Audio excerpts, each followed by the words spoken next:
जय मसीह। हम लोग आगे इस सिलसिले को आगे बढ़ाते हैं। दूसरा तिमोथी 3:16। संपूर्ण पवित्र शास्त्र परमेश्वर की प्रेरणा से रचा गया है और उपदेश और समझाने और सुधारने और धार्मिकता की शिक्षा के लिए लाभदायक है। वचन दूसरा तीमुथियुस 3:16 है। दूसरा तीमुथियुस 3:16। हमें बाइबल कैसे लाभदायक होगा, कैसे हमारे प्रयोजन होगा बताते हैं। ये समझाता है कि बाइबल आपको समझाएगा, वचन आपको समझाएगा, आपको समझना चाहिए और सुधारता है। वचन आपको ये समझाएगा कि हम आपको सुधारना है, बदलना क्या है, छोड़ना क्या है, जोड़ना क्या है, तो उसी प्रकार आपको सुधारिए, तब इसको हम अपने जीवन में लाभदायक बना पाएगा। जानकारी के लिए पढ़ने से नहीं होगा और कुछ काम के लिए हम लोग पढ़ने से नहीं होगा। समझाता है तो समझना है, सुधारता है तो सुधरना है, तब लाभदायक होगा। कुछ बातें ऐसे हमको लगेगा ये कठिन है, हमसे नहीं होगा, ऐसा बात नहीं है। ये कठिन है, उसको साध्य बनाने के लिए, हल्का करने के लिए हमें परमेश्वर ने, प्रभु यीशु ने पवित्र आत्मा की वरदान दिया है। खुद परमेश्वर ने बोला है, इस वचन हम लोग पिछले क्लास में पढ़े थे, नया हृदय, कठिन हृदय को हटाकर नया हृदय, पथरीली हृदय को हटाकर मांस की हृदय हमको लगाया है। यीशु ने बोला है पवित्र आत्मा आएगा तो हमें सिखाएगा, हमें मदद करेगा। पवित्र आत्मा का दूसरा नाम है सहायक। जो बात में हमको कठिन लगता है उधर हमें सहायता करने के लिए पवित्र आत्मा है। इसलिए हमें कठिन होगा करने में, ना करने से हमको कठिन होगा। जब हम लोग उसको मानने लगेगा तो कोई कठिनाई महसूस नहीं होगा, क्योंकि पवित्र आत्मा हम पर काम करते हैं, हमें मदद करते हैं। उसी प्रकार हम एक लक्ष्य लगाकर पढ़ना चाहिए। हमारा लक्ष्य क्या है? लक्ष्य है मसीह रूपी सिर तक बढ़ना, उसे कम नहीं। और परमेश्वर का वचन कहते हैं, परमेश्वर का वचन मानने से आप वीर बन सकते हैं।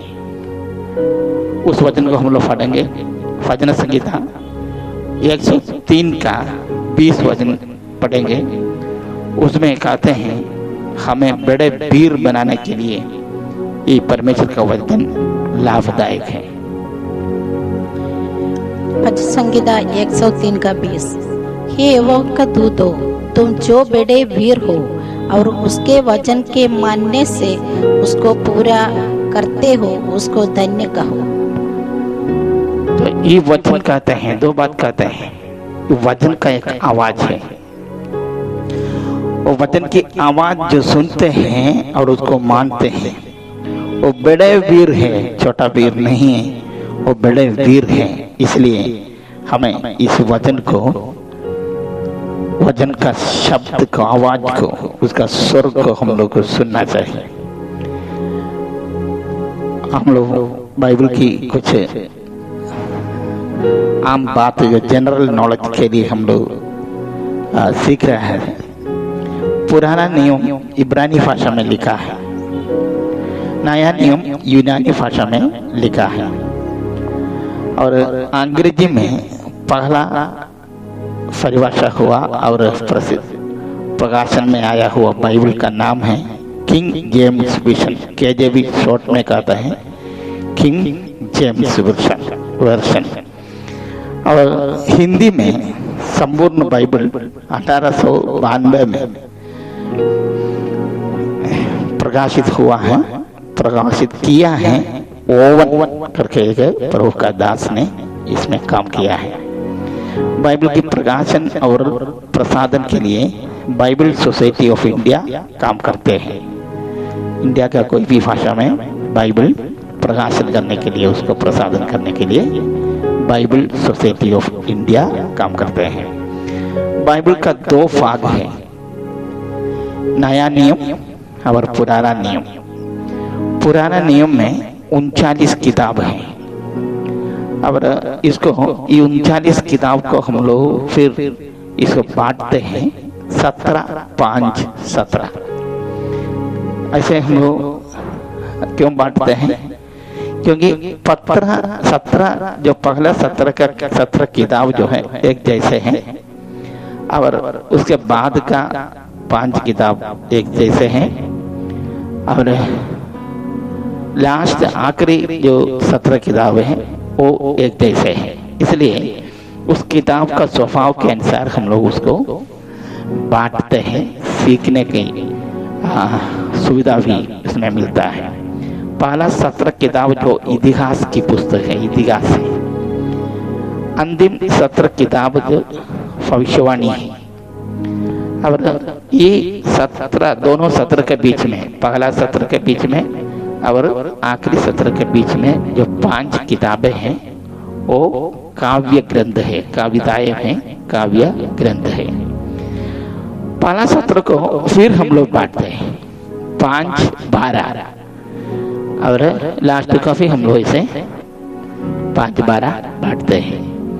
पहला 5 जो है मूसा की किताबें हैं, उसको पंचग्रंथ कहते हैं। मूसा की पंचग्रंथ या मूसा की पंचग्रंथ।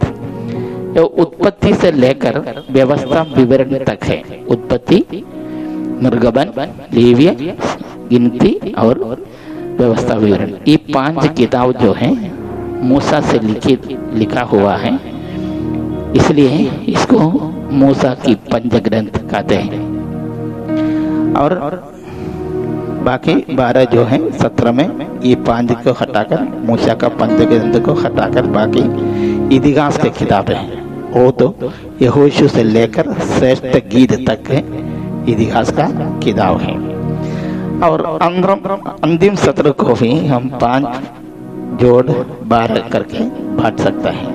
5 बड़े आवश्यकता हैं और 12 छोटे आवश्यकता। एक विभाजन ये आवश्यकता का छोटा बड़ा कहना उसका श्रेष्ठता और बड़ापन के अनुसार नहीं है, उनसे लिखा हुआ जो किताब के लंबाई और उसके आधार पर है, उसके लंबाई और चौड़ाई, मैंने कितना अध्याय है, कितना वचन है, उसके आधार पर है। परमेश्वर के दासों में ऐसे श्रेष्ठ दास, अधिश्रेष्ठ दास, बड़ा आवश्यकता, छोटा आवश्यकता, ऐसा कुछ विभाजन नहीं होना चाहिए। आजकल कोई ऐसा करते हैं तो गलत है। ये बड़ा छोटा उसका श्रेष्ठता के अनुसार, महानता के अनुसार नहीं, बल्कि किताब के लंबाई के अनुसार है, ये याद रखना है। और लेखक, हम लोग को लेखक के बारे में हम लोग पहले बोले थे, लगभग 40 लेखक हैं, लेकिन इसका ऑथरशिप जो है पवित्र आत्मा है, ये भी हम लोग पढ़े हैं। और लेकिन मनुष्य के रूप में जो उसका संचरण मनुष्य के रूप में हुआ है, मनुष्य से हुआ है। और ऐसा जो है लेखक में पुराने नियम में 32 लेखक है, 32 लेखक है। इस सबका नाम हम लोग को नहीं पता नहीं है, बहुत कुछ दिए हैं, अब बाइबल में आप खोज सकते हैं। ये आपको हम छोड़ रहे हैं, अपने से खोज कर सीखिए। लेकिन 32 जो लेखक हैं पुराना नियम में। नया नियम में 27 किताब हैं। नया नियम को भी 5 जोड़ 21 जोड़ 1 करके विभाजित किया है। तो किताब के मैंने जो बोला है स्वभाव के अनुसार, पुराना नियम में भी ऐसे स्वभाव के अनुसार, उसका संचरण के अनुसार, उसके कंटेंट के अनुसार जो बांटा है। उसमें पहला 5 इतिहास है और इसमें पहला 4 जो है यीशु मसीह का जीवनी है। सुसमाचार हम उसको कहता है। ये पांच किताब इतिहास है। उसमें पहला 4 जीवनी है या यीशु मसीह का कहानी है, यीशु मसीह के बारे में है। यीशु मसीह का जन्म, यीशु मसीह का उपदेश और यीशु मसीह का मृत्यु और फिर से जी उठना और फिर से वापस आना, ये सब मिलकर हमको मिलते हैं इस सुसमाचार में। उसको सुसमाचार कहते हैं। और अगले एक किताब प्रेरितों का काम है। 4 सुसमाचार के बाद प्रेरितों का काम है वो कलीसिया की इतिहास है। कलीसिया कब जन्म लिया है, कैसे जन्म लिया है, कलीसिया कैसे विकसित हुआ है, यरूशलेम से लेकर पूरा दुनिया तक कैसा कलीसिया बड़ा है, इसका इतिहास बताते हैं प्रेरितों के काम। और 21 पत्रियां हैं, कुछ कलीसियाओं के लिए हैं और कुछ व्यक्तियों के लिए हैं। और एकमात्र भविष्यवाणी का किताब है इस नया नियम में। हम लोग पुराने नियम में पढ़े हैं 21 है, लेकिन इसमें जो है पुराना नियम में 17 भविष्यवाणी का किताब है, तो नया नियम में एकमात्र भविष्यवाणी वो प्रकाशित वाक्य है। यूहन्ना का प्रकाशित वाक्य है। आखिरी किताब जो है वो एक भविष्यवाणी है नया नियम में। बाकी सब सुसमाचार है, इतिहास है और कलीसिया का इतिहास है। कुछ व्यक्तिगत उसके बाद कलीसियों के लिए कुछ पत्रिकाएं हैं और साथ साथ कुछ व्यक्तियों के लिए पत्रिकाएं हैं। पौलुस की पत्रिकाएं 14 है। फिर हम लोग इस पत्रिकाएं के अंगों 21 पत्रिकाएं को हम लोग जो बांटते हैं, पौलुस की पत्रिकाएं 14 हैं और प्रेरितों के द्वारा 7 पत्रिकाएं लिखा है।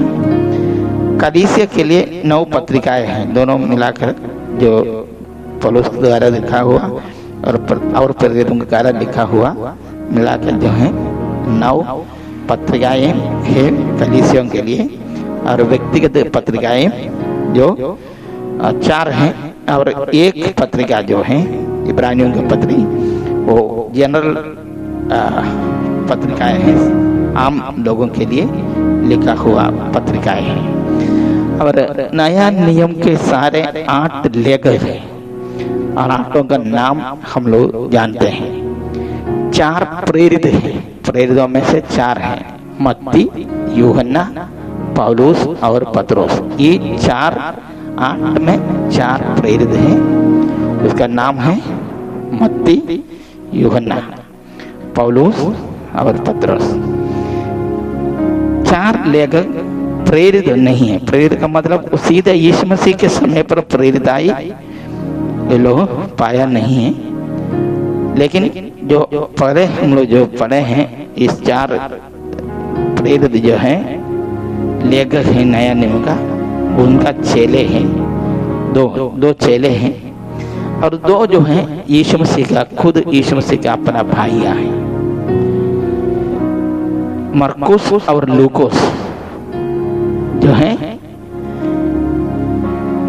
ये प्रेरितों का चेले हैं। और याकूब और यूदा यीशु मसीह का भाई हैं। फिर से हम बताते हैं नया नियम में 8 लेखक हैं, 8 में 4 जो हैं प्रेरित हैं और 4 जो हैं प्रेरित नहीं हैं। जो प्रेरित नहीं हैं उसमें से 2, एक मरकुस और एक एक लूका। मरकुस जो है पतरस का चेला है और लूका जो है पौलुस की चेला है। बाकी 2 जो हैं याकूब और यहूदा यीशु मसीह का भाई हैं। इसका पत्रिका के ऊपर साफ साफ लिखा हुआ है। अब हम एक बात बाइबल से बाहर का एक बात बाइबल के बारे में हम बता रहे हैं। वो है अपोक्रिफा किताबें। अपोक्रिफा किताबें करके बाइबल में, बाइबल के संबंधित कुछ किताबें हैं, उसके बारे में ज़्यादा नहीं, थोड़ा बहुत आपको हम परिचय देना चाहता हूँ। जो किताब बाइबल में, जो 66 किताब के बारे में हम लोग पढ़ रहे हैं, 66 से अधिक किताब जिस बाइबल में दिखाई देता है, उसे 66 के बाद का जितना भी हो उसको अपोक्रिफा कहता है। उसका संख्या नियमित नहीं, इसलिए मैंने ऐसा बोला है, जितना भी हो। कोई 15 कहता है, कोई 11 कहता है, लेकिन 15 हो 11 हो, 66 के से ज़्यादा जितना भी, एक हो 15 हो, कोई फर्क नहीं पड़ता है। इसको बाइबल नहीं कहता है, अपोक्रिफा कहता है। ये उसको भी जोड़कर जो बाइबल बनाता है उसको अपोक्रिफा बाइबल कहता है। जिस बाइबल में अपोक्रिफा भी निहित है, उसको अपोक्रिफा बाइबल कहता है। क्यों ये अपोक्रिफा को बाइबल के 66 किताबों के साथ नहीं जोड़े, इसका कुछ कारण है, हम आपको बतलाते हैं। मसीही धर्म यहूदी धर्म से निकले हैं। पुराना नियम जो यहूदियों का धर्म ग्रंथ है, अभी हम लोग जो 39 किताब जो कहते हैं वो मसीह लोग भी कहते हैं, और उस 39 किताब जो है पुराना नियम हम लोग क्रिश्चियंस कहते हैं, मसीही लोग कहते हैं, और यहूदी लोगों के लिए उनका धर्म ग्रंथ वो 39 किताब है। वो ग्रंथ अभी भी है, उस ग्रंथ को मानने वाला यहूदी अभी भी है, वो धर्म अभी भी है, डेड नहीं, मरा हुआ नहीं, जीवित धर्म है, जीवित ग्रंथ है, उसमें अपोक्रिफा नहीं है। तो उसका अपोक्रिफा नहीं है का मतलब स्पष्ट है, ये बाद में लिखा हुआ है। अब भी यहूदी है और यहूदी धर्म ग्रंथ है, उसमें अपोक्रिफा नहीं है। अपोक्रिफा कानूनिक नहीं है। कानूनिक मतलब, कानून का मतलब है जो मानदंड। कौन बाइबल, कौन किताब बाइबल है, बाइबल नहीं है, इसको उसको निर्णय करने के लिए एक मानदंड बनाया होगा। वो मानदंड के अनुसार ये अपोक्रिफा किताब जो है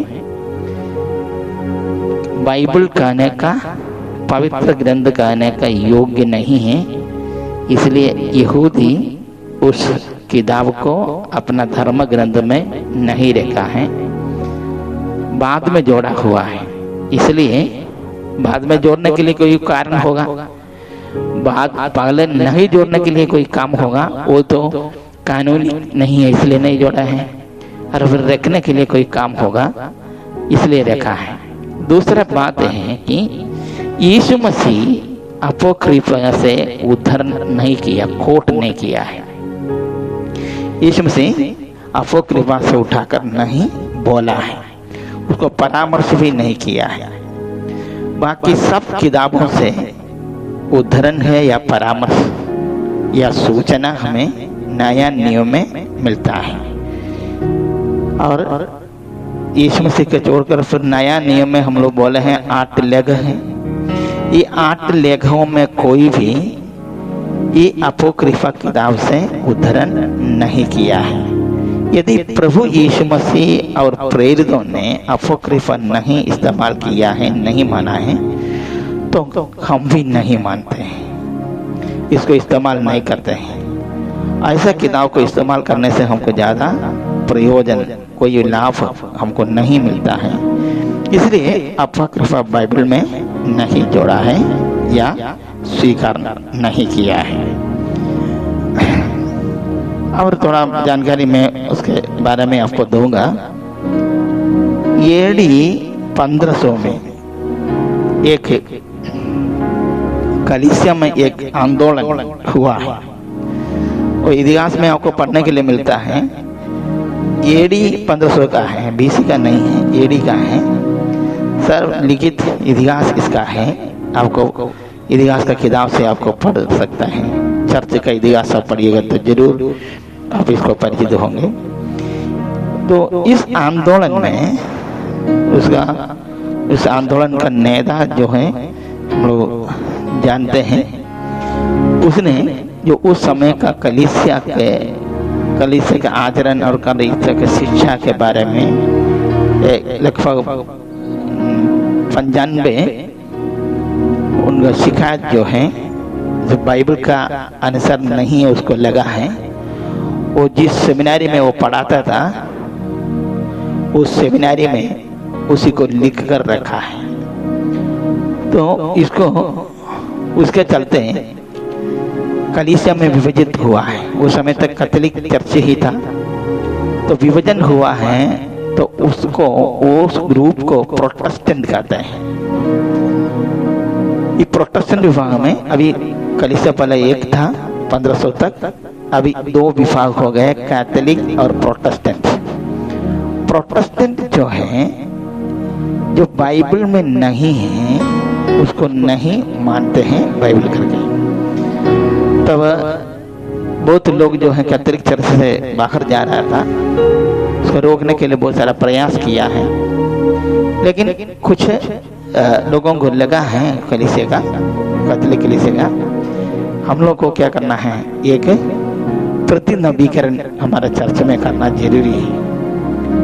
तो ऐसा प्रतिनवीकरण करने के लिए 1546 में एक काउंसिल बुलाया है। वो काउंसिल को काउंसिल ऑफ ट्रेंट कहते हैं। ट्रेंट करके जगह पर उसको इकट्ठा हुआ था, इसलिए काउंसिल ऑफ ट्रेंट कहते हैं। अपोक्रिफा बाइबल की फाग करने का निर्णय ये काउंसिल ने लिया है। अपोक्रिफा है वो बाइबल में निकलना है, क्योंकि कैथोलिक चर्च का आचरणों की समर्थन देने के लिए इन किताबों से सबूत मिलता है। इन किताबों में विरोधाभास बहुत है। इसको कोई लेखक या कलीसिया परमेश्वर के मुंह से होने का दावा नहीं करता है। संपूर्ण पवित्र शास्त्र परमेश्वर की प्रेरणा से रचा गया है। हम लोग पढ़े हैं 2 तीमुथी 3:16 में। जो परमेश्वर से नहीं है उसको इसमें जोड़ने का कोई काम नहीं है, कोई जरूरी नहीं है, कोई लाभ नहीं है। ऐसे करने वाला होगा, इसमें से कोई किताब यीशु मसीह के बारे या यीशु मसीह का आगमन के बारे में नहीं बताते हैं। ये सब कारण है नहीं जोड़ने का। यीशु मसीह के बारे में नहीं है, यीशु मसीह का दूसरा आगमन में के बारे में एकदम नहीं है। और उस समय को कलीसिया की आचरण की कुछ सूचना है। कलीसिया में ऐसे होते थे, लेकिन उसमें ये अपोक्रिफा किताब से बाहर 66 किताब से कोई सबूत नहीं है। हमारा पढ़न का विषय जो अपोक्रिफा नहीं है, इसलिए मैं इसमें ज़्यादा नहीं जाना चाहता हूँ, लेकिन लगभग कुछ जानकारी आपको देने के लिए है। कोई आपसे पूछेगा तो आपका किताब में क्यों 66 किताब क्यों है, क्यों फलाना किताब का नाम पूछकर आपको पूछेंगे, कोई नहीं है तो बोलना है वो जो अपोक्रिफा है। अपोक्रिफा जो बाइबल का भाग इसलिए नहीं है, पहला जो है पुराना नियम में नहीं है, क्योंकि यहूदी का धर्म ग्रंथ अभी भी है, उसमें नहीं है, और उस बाद में जोड़ा हुआ है।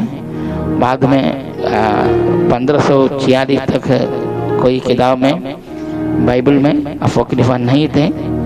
काउंसिल ऑफ ट्रेंट के बाद कैथोलिक चर्च अपना कुछ आचरण का मजबूती देने के लिए, उसको सबूत देने के लिए ये काउंसिल के आधार पर, ट्रेंट काउंसिल के आधार पर जो इसको जोड़ा हुआ है। अभी हम लोग एक और समस्या जो बाइबल में के अंदर से नहीं है, बाइबल का बाहर से है, हम बताना चाहता हूँ। वो है बाइबल और विज्ञान। बाइबल और विज्ञान, कुछ लोगों को लगता है बाइबल और विज्ञान एक दूसरे के विरुद्ध है। विश्वासियों में भी कुछ लोग ऐसे हैं कि जो उत्पत्ति का किताब, उत्पत्ति के विरुद्ध में, जो विज्ञान के विरुद्ध में लिखा है, वह अपने बच्चे जो स्कूल की किताबों से पढ़ते हैं, एकदम विरोध लगता है। लोग सोचते हैं वो तो विज्ञान है, ये तो विश्वास है। मैं भी जो पढ़ता था स्कूल में ऐसा ही सोचता था। जो मैं मेरी माँ को सुनाने के लिए जोर जोर से इस क्रमागत विकास सब पढ़ते थे। एक दिन माँ ने मुझसे बोला है, ये बात को मुझसे पूछा है, तुम क्यों ये चिल्ला कर, बाकी सब उतना चिल्ला कर नहीं पढ़ते, क्यों ऐसे चिल्ला कर पढ़ते हैं? तो उसने बोला है, हमको मालूम हुआ है तुम ये साबित करना चाहते हैं कि बाइबल जो गलत है, तुम जो पढ़ते हैं ये सच है। बोला है ये तो तुम जो पढ़ते हैं हो सकता है बाइबल जो विज्ञान के किताब में से तुम पढ़ते होगे, लेकिन वो क्या है, वो विज्ञान नहीं है। ऐसे क्यों बोला है? पढ़ी लिखी नहीं है तो कैसे ऐसे सब बोलते हैं? इसलिए कि ये सब इसको विज्ञान का पाठ भाग बनाने के लिए बहुत सारे पढ़े लिखे लोग जो शिक्षकों के द्वारा विरोध किया है। उस समय टीवी भी नहीं था, लेकिन अखबार था, रेडियो था, तो इसमें सब में इसका विरोध में, पक्ष में और विरोध में चर्चा होते थे। ये सब मेरा माँ और बहुत सारे लोग, विश्वासी लोग सब सुनते थे। और कलीसियों में प्रभु का दास लोग इसको बारे में चर्चा करते थे। कोई ये सब पता नहीं था, इसलिए मैंने बोला है। तब माँ ने मुझसे ये समझाया कि विज्ञान और विज्ञान का सिद्धांत, विज्ञान सिद्धांत नहीं है। विज्ञान के किताब में पढ़ने से वो विज्ञान नहीं है। विज्ञान जो है सबूत के साथ दो प्रूफ किया हुआ होना चाहिए। सिद्धांत जो है एक तर्क है, एक अनुमान है, कोई भी लगा सकते हैं। तो ऐसा कुछ लोगों के नियम नहीं है। साइंस का नियम है, विज्ञान नियम है, सबूत के साथ स्थापित किया हुआ है। सिद्धांत जो है ऐसा नहीं है। सिद्धांत एक तर्क है, वो तर्क के विरुद्ध में आपको दूसरा तर्क आपको दे सकता है। तो एक सिद्धांत के विरुद्ध में दूसरा सिद्धांत प्रस्तुत कर सकता है, लेकिन नियम के विरुद्ध में, साइंस का नियम जो है, जैसे हम लोग सब जानते हैं, जो एप्पल का फर गिरता है उसका ऊपर नहीं जाता है, नीचे आता है, वो विज्ञान है, वो सिद्धांत नहीं, वो नियम है। तो इवोल्यूशन, क्रमागत विकास के विरुद्ध में क्रिएशन साइंस भी है। क्रिएशन साइंस का मतलब ये बाइबल नहीं है या प्रभु का दास लोग, पास्टर लोग का संगठन बनाया हुआ नहीं है। साइंटिस्ट, वैज्ञानिक ही, जो वैज्ञानिक उसके विरुद्ध में है, वो लोग बनाया है क्रिएशन साइंस। तो इवोल्यूशन थियरी के पहले पढ़ने में लोग कहते हैं, हाँ मैं कहीं पढ़ा भी है, चर्चा में सुना भी है, जो इवोल्यूशन थियरी के किताब के पढ़ने में, उसका पहले पढ़ने में कई बार आया है, ऐसा लगता है, हो सकता है, ऐसा लगता है। तो इसका मतलब क्या है? यह ना मानने वाले विज्ञानों ने बोला है। आखिरकार विज्ञान में भी दादी नानी की कहानी, भूत प्रेत की कहानी जैसे आए हैं। रूस के एक वैज्ञानिक डॉक्टर दिमित्री कुंचटोस, कुंजस्तो ने कहा है, यहाँ तक उसने कहा है, क्रमागत विकास के सिद्धांत ने कुछ हद तक विज्ञान के विकास में बाधा डाली है। वैज्ञानिक तौर पर स्थापित करने के वजह एक दार्शनिक बात है, आपको याद रखना है। ये इवोल्यूशन थियरी जो है, क्रमागत विकास जो है पृथ्वी का, सारे संसार का, वो विज्ञान का नियम नहीं है, वो एक दार्शनिक बात है। विज्ञान क्या है, बाइबल क्या है, क्यों लिखा है, इसको समझने से एक समस्या समाप्त हो जाएगा। बाइबल विज्ञान सिखाने के लिए नहीं लिखा है, बाइबल विज्ञान सिखाने के लिए नहीं लिखा है, लेकिन बाइबल में विज्ञान का बातें लिखा है। जितने विज्ञान के बातें लिखा है वो सब सही स्थापित हुआ है। पुरावस्तु विद्या के अनुसार बाइबल में लिखा हुआ बातें सच स्थापित किया गया है, कई आज भी स्थापित कर रहा है। यदि बाइबल को दो शब्द में बताने के लिए कोई आपसे बोलेगा या हमसे बोलेगा, हम बोलेंगे या आपको बोलना है, अनुग्रह और महिमा है, ग्रेस एंड ग्लोरी, अनुग्रह और महिमा। जो खोया हुआ महिमा अनुग्रह के द्वारा हमें परमेश्वर वापस देता है, इसका वर्णन है, इसका विधि है बाइबल पूरा। दो शब्द में अनुग्रह और महिमा, खोया हुआ महिमा अनुग्रह के द्वारा हमें परमेश्वर वापस देता है। यदि बाइबल एक शब्द में बताने के लिए बोलेगा तो यीशु मसीह है, क्योंकि अनुग्रह और महिमा यीशु द्वारा आया है। और इस वचन पढ़े हैं यूहन्ना पहला का 17, अनुग्रह और महिमा यीशु के द्वारा आया है। तो पूरा बाइबल का हर एक पन्ने में यीशु मसीह के बारे में लिखा हुआ है। यीशु मसीह छुपा हुआ है, नया नियम में उसको प्रकट किया गया है। अनुग्रह और महिमा यीशु द्वारा आया है। पुराना नियम की हर किताब में यीशु है, नया नियम में उसका उदाहरण है। पुराना नियम परमेश्वर से शुरू होता है, हम लोग पढ़े हैं आदि में परमेश्वर, ऐसे आदि में परमेश्वर से शुरू होता है। नया नियम यीशु मसीह के द्वारा, यीशु मसीह से शुरू होता है। जैसे अब्राहम की संतान, दाऊद की संतान, यीशु मसीह के वंशावली, हम लोग मत्ती पहला अध्याय का पहला वचन है। उत्पत्ति एक में आदि में परमेश्वर। पुराना नियम यीशु को परिचय करता है, नया नियम यीशु को प्रकट करता है।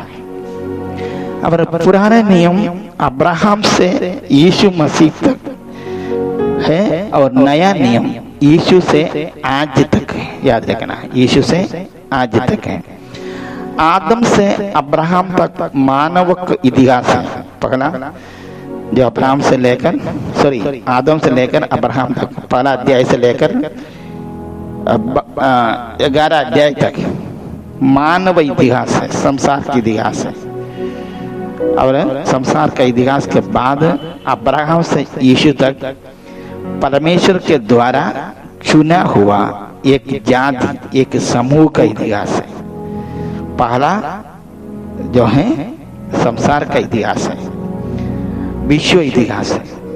और विश्व इतिहास 11 अध्याय में समाप्त करके फिर वहां से एक जाति का, एक समूह का इतिहास शुरू होता है। यीशु मसीह से आज तक कलीसिया का इतिहास है।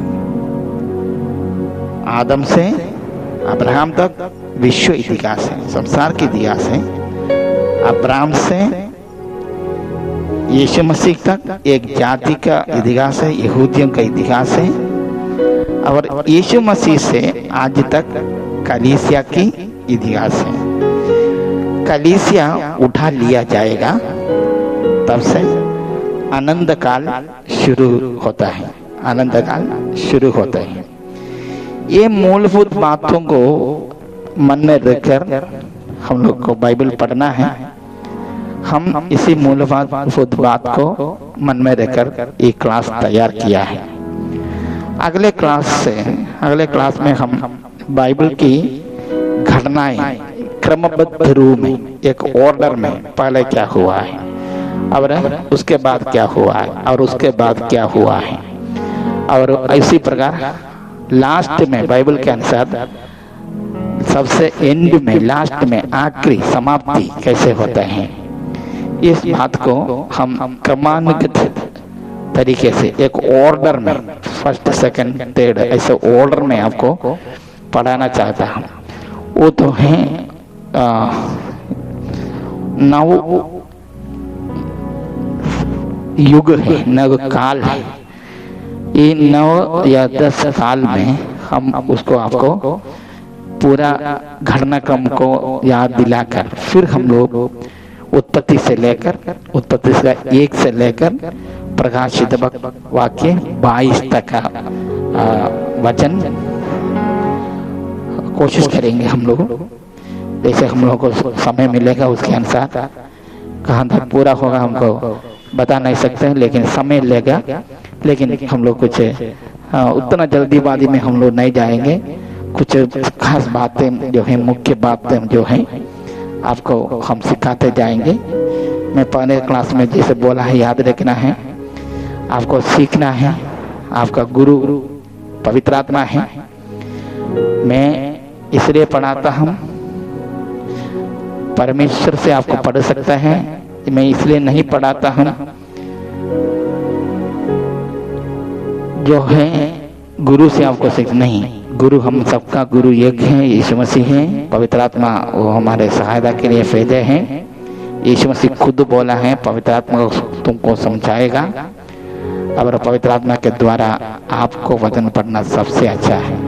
आप खुद बाइबल पढ़ने का विकल्प नहीं है ये क्लास अटेंड करना।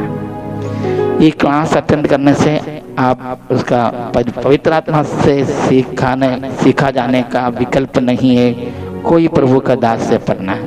इसलिए याद रखना है, जितना आप क्लास अटेंड करेंगे उससे ज़्यादा आपको बाइबल पढ़ना है।